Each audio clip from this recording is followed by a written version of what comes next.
Today we're going to talk about how you can make an extra couple £100 this weekend. It's been a strange couple of months. Started feeling a little bit uncomfortable seeing people touch and shake hands in movies and on Netflix, which I know is crazy, but every time it makes me feel weird. So here in the UK, we've been on lockdown since about the end of March. We haven't been allowed out of the house too often, but now, thankfully, restrictions are gradually starting to lift. So I feel a little bit more comfortable getting back to work and taking photographs outside. And if you're in a similar position, I think you should think about it too. I've wanted to do this project for a good few weeks now, but I didn't feel comfortable from the amount of lockdown rule bending it would take, both from a professional and a personal point of view. I felt it was important to wait until the rules around lockdown had lifted somewhat before I felt comfortable going outside to work.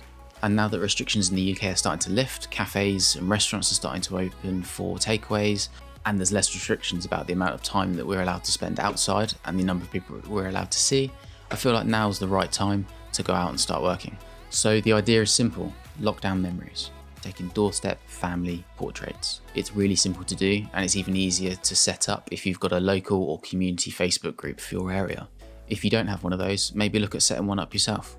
I have a community Facebook group where I live, and I just went on there and said, "Hi everyone, I'm organising some family lockdown memories portrait sessions. Sessions are going to be about 10 minutes long. You'll get 2 or 3 photos that you can download and use however you want. The sessions will cost £20 and £5 of that will be donated to support the NHS. You can also put in a link to something like Calendly where they can go and book sessions themselves." Calendly was great for me to start with. I was on the free version. I didn't realise this until a week later, but I actually had a free trial of their pro version, which means I could customise confirmation emails and send reminders. And then halfway through, my trial ended because it was only about 7 days long. And that kind of meant halfway through my confirmation email stopped getting sent, which is where I had all of my payment details and stuff.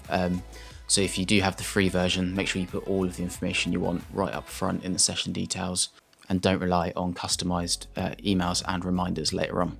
The way I originally set it up was I put in each session for 10 minutes long, and then put a buffer before and after of 5 minutes. So between each session, I would have 10 minutes to be able to get to the next session if they were booked back to back. In hindsight, what I'd probably do is just book them for 15 or 20 minute slots without any buffer, because when you look at the Calendly availability list, it looks like you've got 10-minute sessions through the whole period that you're open. When actually, when you book one, it knocks out a few of the following sessions to give you that buffer. So I think I'd prefer to have it look like I've got fewer sessions in the first place, just to elevate the scarcity factor of it a little bit. But in the end, Calendly was completely free and has been really good for me so far, and has taken all of the stress out of trying to schedule and organise a date with every person that wanted a session. It would have been a nightmare. So overall, it's been really useful. The village I live in is really quite small. I've only been running sessions for families in the village, so I was just cycling between each house in the glorious weather and working on my tan, which beats the hell out of sitting in an office all day. It's been lovely, apart from when it rained. That wasn't so good. So a 10-minute session is really quick.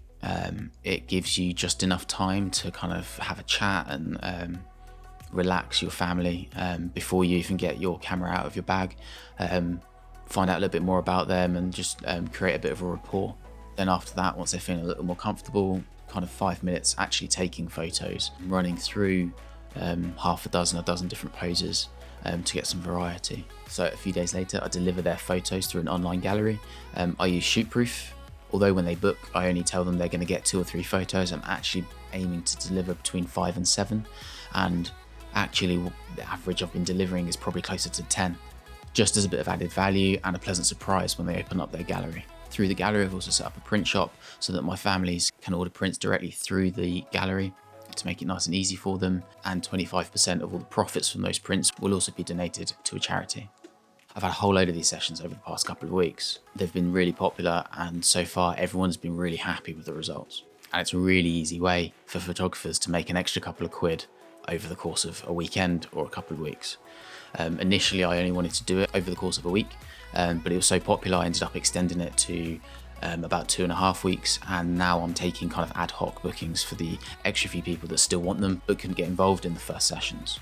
So you may wonder why I'm only charging 20 quid and donating 25% of that to charity. The main reason for me doing this wasn't to earn any money. The reason I started doing this was to raise my personal and business profile in my community. In the beginning of February this year, I officially launched my weddings and events photography business. The first month was great, I got more bookings than I was expecting. And then at the end of March, the world it stopped. And everything ground to a halt.